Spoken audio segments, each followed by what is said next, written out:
e de tudo que eu estudo há mais de 2 décadas no direito, que se ele não levou um tapa no aeroporto de Roma, ele vai sentir a mão pesada e fria da justiça em Roma.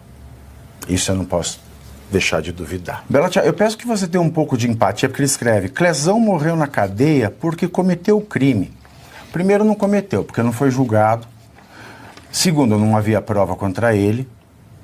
Se tivesse em casa se cuidando em vez de estar quebrando tudo, ele estaria vivo.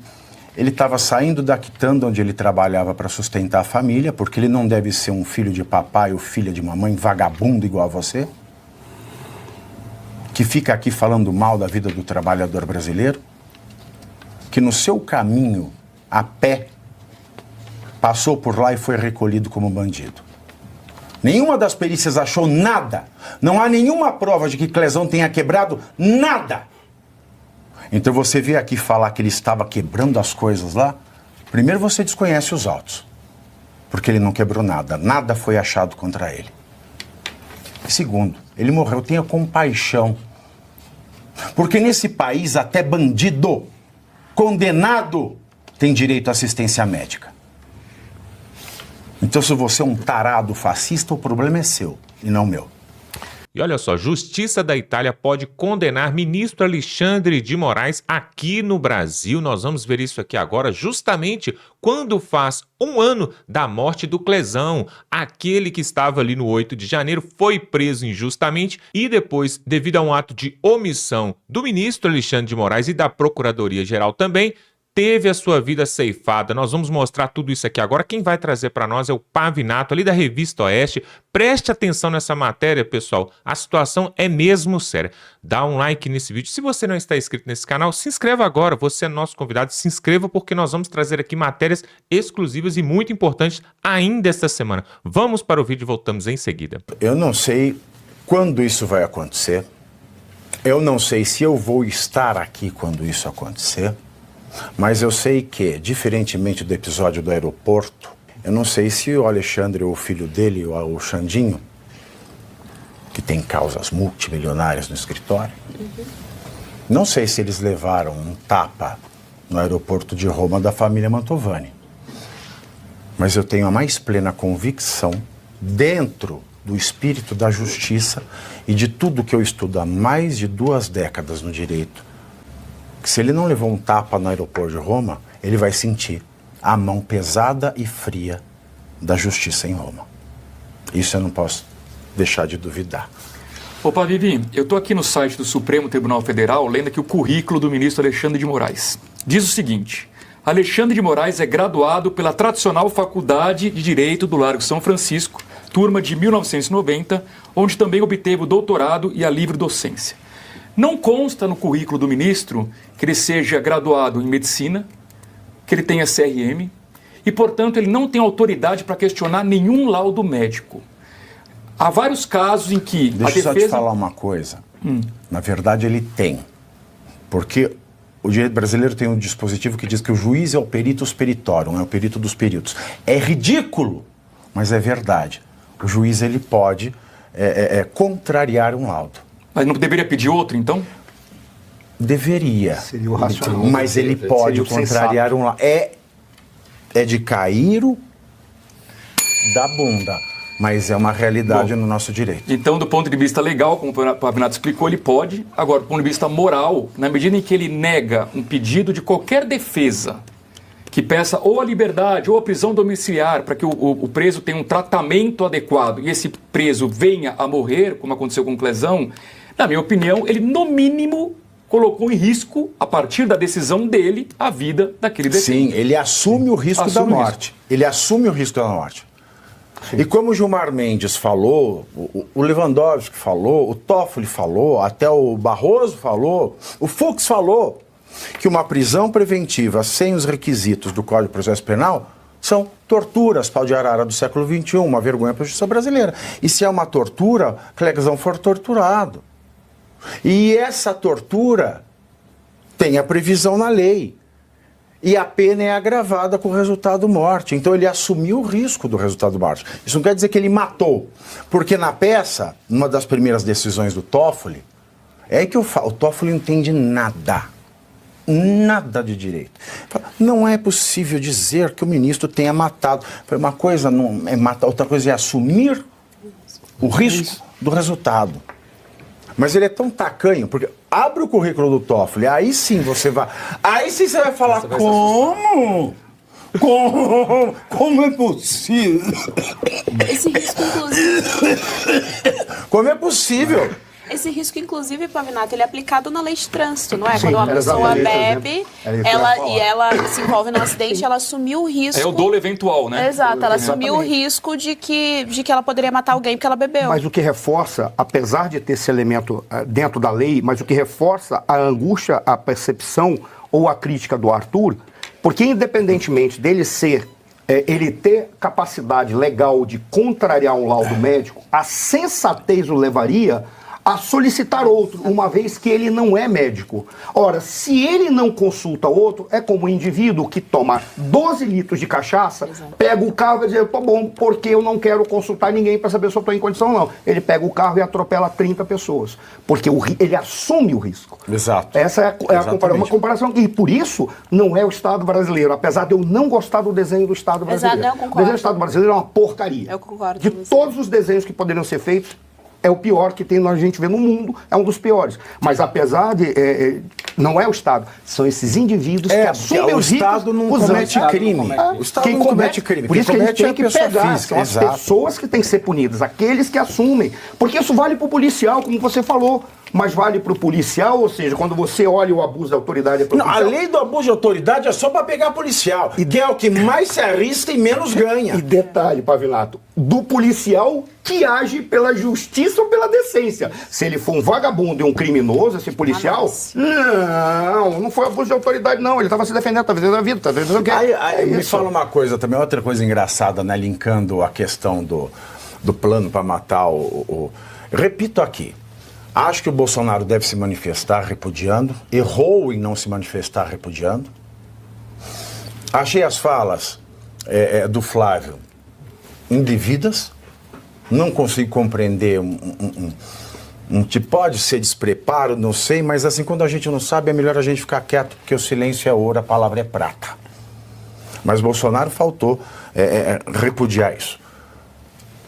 Tudo que pensa em fazer mal para o outro é reprovável. Porque o mal é reprovável. Porque viver em sociedade requer boa fé, bom senso, caráter, honestidade. Mas, quando a gente volta para aquele caso, né, que crimes a gente tem ali? O monitoramento ilegal do Alexandre de Moraes, só. E feito por aqueles que aparecem nas provas. Não tem ali golpe de Estado. Pode ser um ato preparatório para o golpe de Estado. Mas como o golpe de Estado não foi iniciado, a ação não foi iniciada, as únicas ações foram dos atos preparatórios, ele vai ser punido pelo crime que couber no ato preparatório. Ponto. Aí é o seguinte, se estão achando um absurdo, estão monitorando o ministro. Ué, eles não querem que o policial, que é o que menos ganha, mais se arrisca pela população brasileira, fique monitorado o dia inteiro com câmera no corpo? E eles acham um absurdo eles serem monitorados por um grupo de aloprados, ainda mais o Alexandre de Moraes, que monitora um monte de gente, ou monitorou através do gabinete lá do Taca-lhe-Ferro. Não é engraçado? Essas coisas são engraçadas. A gente precisa levantar essas coisas, porque são similitudes que as pessoas deixam passar. Deixam passar. Ontem eu tive várias discussões, inclusive com assessores de ministros lá do STF. Várias. E eles vieram com todos os anos. Mas é um absurdo. Só de ter esse tipo de conversa é um crime danado. Eu falei, vamos ver o processo. Ué, se o Lula é presidente porque o Moro era suspeito, o mérito da Lava Jato não era sério. Para você é banal desviar bilhões e matar milhões de brasileiros que vão passar fome, vai ter mortalidade infantil, não vai ter segurança pública. Qual que é o teu parâmetro? Se o processo ele deve ser observado para que haja democracia, por que não se observa agora? Então, transponham a questão da suspeição do Alexandre de Moraes e depois a gente volta a conversar. Vou falar uma coisa aqui, porque esse assunto me dói. Tem um perfil que se chama aqui Bela Tchau. Bela Tchau, eu peço que você tenha um pouco de empatia, porque ele escreve: Clezão morreu na cadeia porque cometeu o crime. Primeiro, não cometeu, porque não foi julgado. Segundo, não havia prova contra ele. Se tivesse em casa se cuidando em vez de estar quebrando tudo, ele estaria vivo. Ele estava saindo da quitanda onde ele trabalhava para sustentar a família, porque ele não deve ser um filho de papai ou filha de mamãe vagabundo igual a você,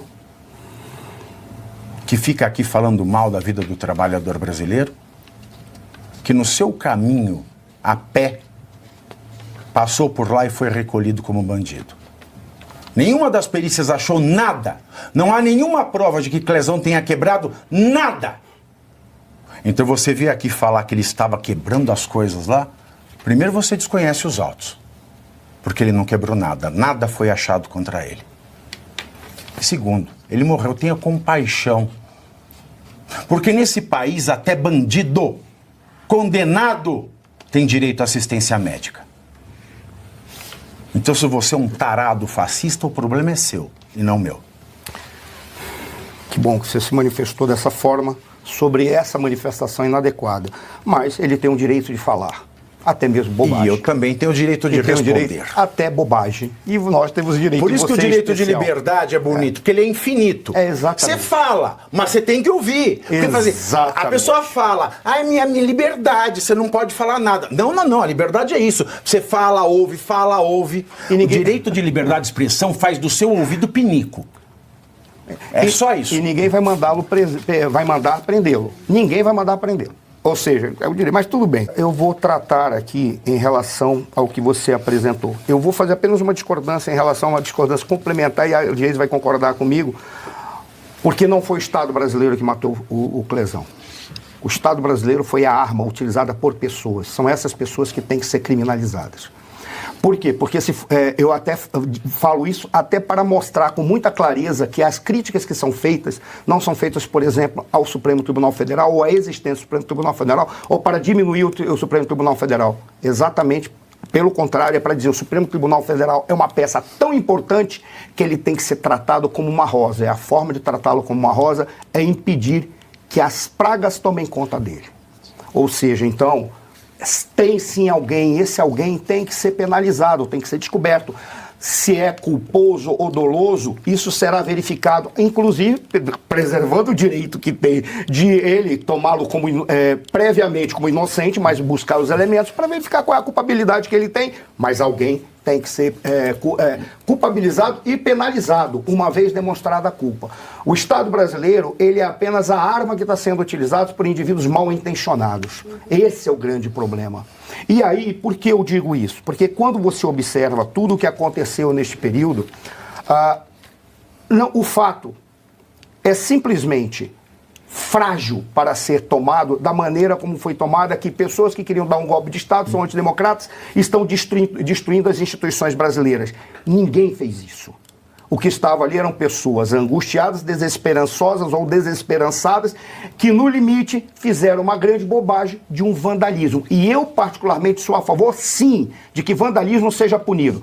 A Débora deveria ser punida, mas por ter utilizado o batom. Eu acho que a maior punição dela foi ela ter perdido o batom escrevendo em local inadequado. Essa é a maior punição que ela já teve pessoalmente. Jogou um batom fora. Mas junto com ela, todos os pichadores vagabundos, mau caráteres, anarquistas que saem quebrando e pichando os prédios públicos e as propriedades privadas, que fazem isso como forma de expressão. Se é uma forma de expressão, ela pode ser dita como alguém que se expressou e colocou ali uma poesia, fazendo uma referência ou uma analogia com alguma autoridade. Isso é interessante, isso é poético. Praticamente ela disse, vou fazer uma analogia a uma autoridade e vou fazer um deboche dele. Isso é forma de expressão. Isso poderia ser visto como comédia, como poesia, qualquer que seja, mas não deveria ser visto como um crime contra a democracia. Porque, para começar, isso já é uma bobagem, como o Pavinato tem muitas vezes apresentado aqui.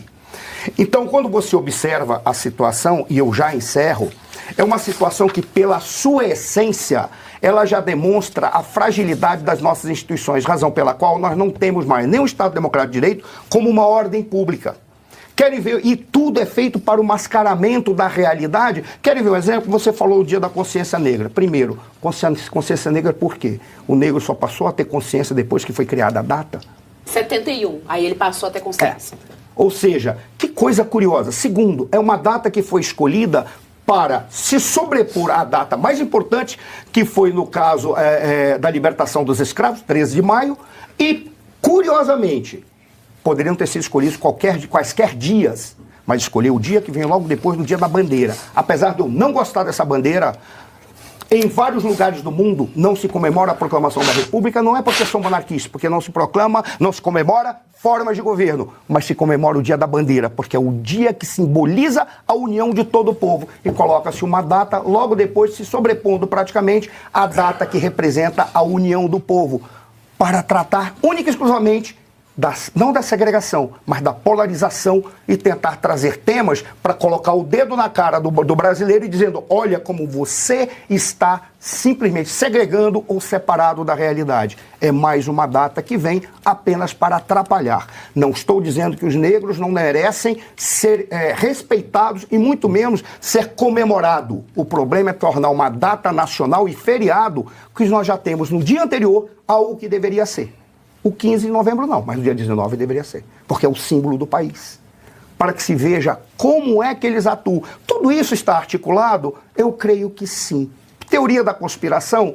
Eu diria que não, mas os fatos caminham para mostrar a forma como se trabalha para a desorganização da sociedade brasileira, matando os símbolos, matando os significados e sobrepondo ideias que só trazem a segregação interna, a confusão interna ou a polarização. Exato. É isso que eles querem. Eles falam crimes antidemocráticos para fazerem essa barbárie que fizeram com as pessoas do 8 de janeiro. E repito sempre, não sei se são culpados ou inocentes, não me interessa, podem ser culpados. Podem ser facínoras, mas sem devido processo legal não dá, não pode. Não existe crime democrático, não há estupro democrático. E tem muita gente aqui que fica irritadinha, né, com as minhas respostas mais incisivas a esses tarados fascistas aqui do chat. Eu vou lhes dizer o seguinte, eu não sei se você, talvez não saibam, porque vocês que ficam aqui falando bobagem, que são muito ignorantes, alma mater é uma expressão que é utilizada para fazer referência à faculdade ou universidade na qual alguém se formou. Certo, professor? Alma mater. Em tradução rústica do latim, a alma mãe. A minha alma mater, a minha alma mãe, se chama Faculdade de Direito do Largo São Francisco. E eu ainda sou de uma época em que ela não era esse trampolim de extremistas da esquerda. Ainda existiam ali os grandes nomes do direito que fizeram o direito brasileiro, que construíram o direito brasileiro. Então, esta é minha alma mater. E quando eu vejo todo esse tipo de notícia, é claro que eu fico emocionado, é claro que eu fico passional, porque tudo isso mexe com a minha alma mater, mexe com a alma da minha mãe, mexe com a alma da faculdade de Direito. Porque não é possível tudo que eu tenha aprendido lá com os melhores desse país tenha ido pelo lixo ou não valha mais nada, porque assim o dizem os piores. Ricardo. Pavinato, hoje faz um ano da morte do Clesão e eu acho que a morte do Clesão é um extremo, um triste caso dessa pataquada toda que foi, pataquada jurídica, que foi o 8 de janeiro e está sendo até agora. Um cidadão trabalhador, pai de família, não estava envolvido nos vandalismos que aconteceram no 8 de janeiro, foi preso, doente, doença pré-existente, enfim. Na minha opinião, a morte do Clesão está nas mãos do ministro Alexandre de Moraes. Não tenho nenhuma dúvida disso. Não sei se de um jeito ou de outro, mas acho que isso tem que ser punido de alguma maneira. Se no Brasil, se em Roma, aonde for, mas a família do Clesão merece justiça. É um triste desfecho para um cidadão trabalhador, pai de família. É muito triste no Brasil hoje a gente vivenciar isso. Um caso que foi ao extremo, como a Geisiane colocou aqui, entre outros casos de injustiça que nós estamos vivendo no Brasil. E muitas vezes eu olho para esses acontecimentos de hoje e penso o seguinte, talvez se contou uma história lá atrás, e aí quando você conta uma mentira, e para encobrir essa mentira, você tem que ir contando outras mentiras e outras mentiras, a coisa vai ficando cada vez pior. Talvez seja o reflexo do que a gente está acontecendo nos dias de hoje com essa notícia aí, do que você brilhantemente fez no bloco anterior ao Faroeste. Então, primeiro, parabéns pelo seu esclarecimento jurídico claro, nítido, e infelizmente, Pavinato, é triste a história do Clezão, mas você acaba sendo também um personagem central nessa história, porque hoje você faz a defesa da família do Clezão, e eu rezo e peço justiça para essas famílias, para a essência, para o pensamento, para quem foi o Clezão e para a mulher e para as filhas dele. Espero que essa justiça possa ser feita, seja aqui no Brasil, seja em Roma, seja onde for. Pois é, sobre esse caso aí do aeroporto em Roma, quando, né, o ministro Alexandre de Moraes falou que um patriota, um bolsonarista, né, uma pessoa que estava ali no aeroporto, deu-lhe um tapa, né? Aí depois falou que acertou no filho, depois falou que não acertou em ninguém, e essa situação ficou aquele leve traço. Só que a justiça aqui do Brasil é de uma forma. Agora, lá fora, acontece de outras formas, pessoal. O próprio ministro Alexandre de Moraes, assim como outros ministros, estão com os dias contados para poder ter seu visto cassado, seu passaporte até mesmo pode ser apreendido, justamente por causa das coisas que aconteceram ali nos Estados Unidos, com empresas norte-americanas aqui no Brasil também. E aí agora, essa confusão envolvendo agora na Itália. Ou seja, daqui a pouco, pessoal, serão tantos países que fecharão as portas para, por exemplo, o ministro Moraes, que a situação vai ficar inviável. Ele vai acabar ficando preso aqui no Brasil, mas não preso atrás das grades, mas preso por não poder viajar para fora. Olha só, talvez vai ficar disponível para ele Cuba, Venezuela, Nicarágua, Coreia do Norte, China. Esses países vão sempre abrir a porta para ditadores, sempre. Agora, a verdade é, pessoal, sobre esse caso do Clezão, por exemplo, né, fazendo um ano da morte do Clezão, ele ficou preso depois do 8 de janeiro, ficou ali por mais de um ano preso e depois veio a óbito. Fazendo um ano justamente quando tivemos ali na Avenida Paulista no dia de ontem, a manifestação ali com Jair Bolsonaro, e eu estava lá e eu vi, estava ali também a viúva, né, do Clezão e suas duas filhas estavam ali presentes, eu estive com elas ali, e isso comprova, pessoal, a indignação do povo brasileiro. E aí, pessoas simples, pessoas honestas, pessoas do bem, tiveram a vida atrapalhadas pro resto das suas vidas ali, essas moças ali e até mesmo a esposa viúva tiveram uma vida totalmente conturbada por causa de uma decisão impensada. E aí, pessoal, teve até um esquerdista, comunista ou sem o que fazer que seja, que falou aqui no programa, né, do Pavinato, o seguinte, né, que se ele não estivesse, se o Clezão não estivesse lá quebrando as coisas, fazendo baderna, isso tudo não teria acontecido com ele. Como se ele tivesse quebrado alguma coisa, ele não quebrou nada, ele estava passando por ali, ele trabalha na região ali, estava passando e foi por ali para poder ver o que estava acontecendo, estava tendo uma movimentação, isso é normal de todo ser humano, e foi levado preso e aí culminou com tudo isso. Mas aí, pessoal, a gente vê que muitos esquerdistas, muitos que se dizem comunistas, mas são comunistas do iPhone, né? O que é um comunista do iPhone? Ele quer o comunismo para ele, né? Ele quer comunismo para os outros, mas para ele quer o capitalismo. Ele anda com um carro bom, vai em restaurantes bons, viaja para lugares bons, mas para os outros ele quer o comunismo. E aí, sobre essa situação, vai falar, né, que estava ali no lugar errado, fazendo quebradeira, mas não se lembra quando o MST também invadiu ali a Praça dos Três Poderes, quebrou tudo, botou fogo, fez um arcarcel danado. Não deu nada para eles. Também tiveram ali quebrando também, ali em São Paulo, um prédio público ali, que eu não me recordo o nome agora, mas estiveram ali, fizeram a quebradeira, esse movimento ligado ao partido do PT e não deu em nada, não deu em nada. Agora, essa situação do aeroporto ali de Roma não vai ficar por isso mesmo, a justiça vai até o fim. Por quê? Se quiseram causar ali um transtorno ali para o brasileiro, que estava ali como turista também, assim como o Alexandre de Moraes também, e vai ficar tudo por isso mesmo? Não vai não. Pessoal, a justiça de outros países é diferente da nossa. Aqui no Brasil, muitas coisas se fazem e fica tudo por isso mesmo. Principalmente se você tiver amigos bem influentes, como é o caso de amigos no judiciário. Agora, se você for uma pessoa honesta, do bem, mas uma pessoa simples e que não seja de posses, como é o caso do Clezão, por exemplo, aí dá tudo ruim e dá errado para você. Se você tem bons amigos, aí dá tudo certo. Mas eu acredito que no caso ali da família do Clezão, eles serão ressarcidos por esse prejuízo, pelo menos em parte, porque totalmente não tem como. Que a justiça seja feita para eles e também para aqueles presos ali que estão ali agora, né? Imagine só, pessoal, quase mais de 2 anos, né, se passaram